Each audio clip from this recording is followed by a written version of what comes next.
Hello guys, ये इस ड्रामे का सेकंड एपिसोड है। होप यू लाइक इट और आगे भी मैं ऐसे ही ड्रामे एक्सप्लेन करती रहूँगी। प्लीज़ मेरे चैनल को लाइक एंड सब्सक्राइब ज़रूर करें। Thank you so much.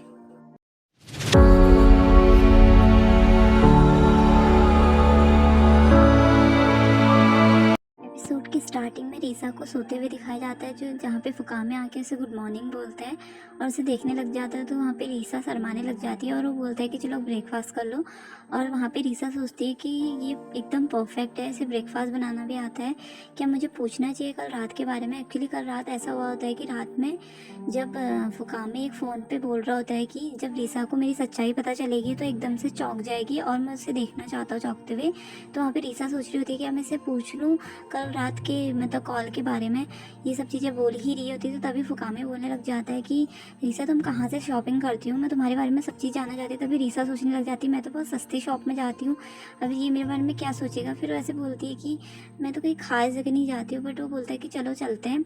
तो वो उसी वहाँ पे मॉल पे लेके जाती है और वहाँ पे उसे दो कपल रिंग दिखते हैं तो उसे बहुत अच्छा लगता है वहाँ पे। और वहाँ पे वो सोच रही होती है कि फ़र्स्ट टाइम मेरे साथ ऐसा हो रहा है जिसमें मैं प्रॉपर एक डेट पे आई हूँ और बहुत अच्छा टाइम गुजर रहा है। तभी वो बोलती है कि मुझे फुकामे से पूछना चाहिए कि वो क्या जॉब करता है। तो फुकामे से डरते डरते पूछती है कि तुम क्या जॉब करते हो। तो वहाँ पे फुकामे बोलता है कि तुम सोचो।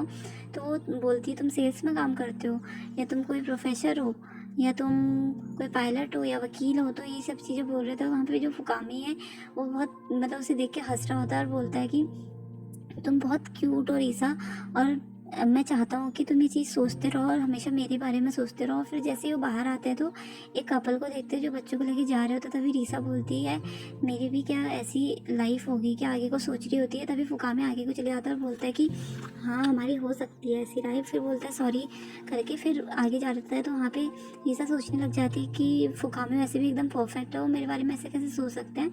लेकिन जो फुकामे बोलता है तब तक के लिए मैं तुम्हें एक रिंग पहनाना चाहता हूँ, और उसे रिंग पहनाता है और बोलता है कि फ्यूचर में हमारा भी ये सब चीज़ें होंगी। तभी वहाँ पे रीसा मतलब अपने मन में बोल रही होती है कि अब कुछ भी हो जाए, भले फुकामे मेरे से झूठ बोल रहा है जो भी है, लेकिन मैं इस पल को जीना चाहती हूँ और मैं चाहती हूँ कि ये पल कभी ख़त्म ना हो अगर ये झूठ है तो। और वो कॉलेज आ जाती है और कॉलेज में अपनी रिंग को ऐसे देख रही होती है और पूरी क्लास के लड़के उसके पीछे पड़े रहते हैं, वैसे भी वो सुंदर है। तो बोलते हैं कि सब लोग मतलब उससे बोल रहे होते हैं कितनी सुंदर है।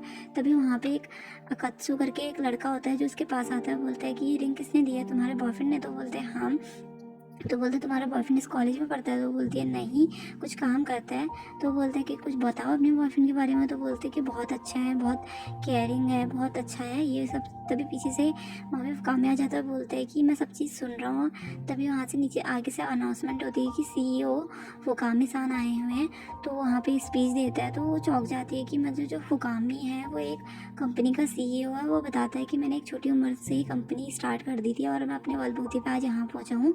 अगर तुम्हें कोई क्वेश्चन है तो मुझसे पूछ सकते हो। तभी एक लड़की उठ के बोलती है कि सर क्या आपकी कोई गर्लफ्रेंड है?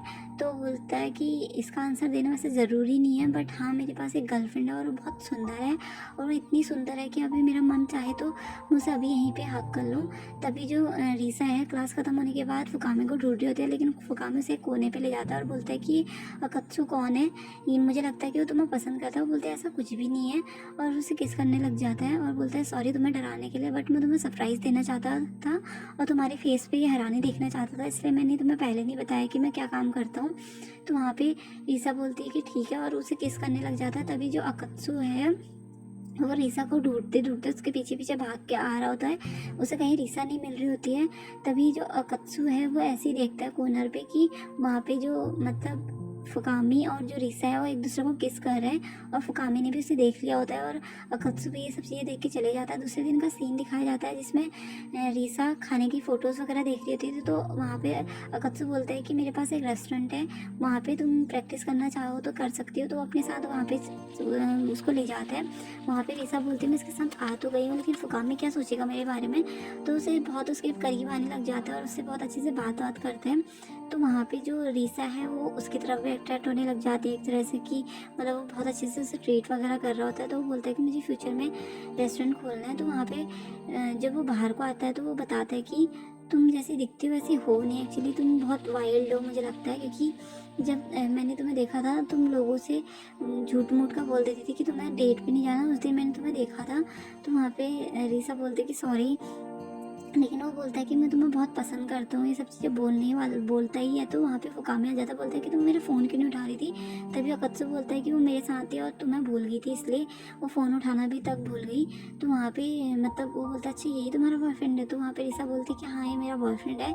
तो वहाँ पे वो आगे को जाने लग जाता है और बोलता है कि फुकामी सान मैं कभी रिसा से गिव अप नहीं करूँगा। और वहाँ से ये बोलते हुए चले जाता है और घर पे रिसा परेशान होती है और बैठ के मतलब आइसक्रीम वगैरह खा रही होती है। तभी वहाँ फुकामी आता है। तो फुकामी के आते ही बोलती है कि मैं कल अकत्सु को जो भी मिसअंडरस्टैंडिंग है वो दूर कर दूंगी। तो फुकामी बोलता है कि तुम्हारी मर्जी है, और फिर उसके गोद में लेट जाती है और बोलती है कि फुकामी सान मुझे तुम्हें ना थैंक यू बोलना था मेरी लाइफ में आने के लिए। वो बोलते कि यहाँ पे ना आइसक्रीम पिघल रही है।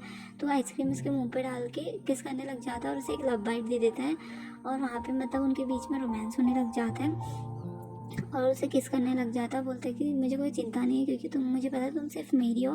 दूसरे दिन का सीन दिखाया जाता है जिसमें रिसा अकत्सु से बोलती है कि मुझे तुमसे कुछ बात करनी है। लेकिन अकत्सु बोलता है कि अगर तुम्हें कल के बारे में कुछ बात करनी है तो मुझे नहीं सुनना बोलते बोलते आगे कुछ आ रहा होता है। लेकिन वहाँ पे जो रिसा है बोलती है कि मुझे तुमसे बात करनी है, मैं एक ही लड़के को पसंद करती हूँ, वो फुकामी सान है। तो वहाँ पे जो अकत्सु है बोलता है कि लेकिन मैं उससे भी ज़्यादा तुमसे प्यार करता हूँ। वो बोलते कि माफ़ कर दो बट मैं बस फुकामी को ही पसंद करती हूँ। तो वहाँ पे जो अकत्सु है वो बोलता है कि तुम ऐसे कैसे कर सकती हो, मुझे बहुत बुरा लग रहा है, तुम्हें पता भी है मुझे कैसा हर्ट हो रहा है। और यहीं पे उसके करीब आने लग जाता है और ये एपिसोड यहीं पे ख़त्म हो जाता है। Thank you.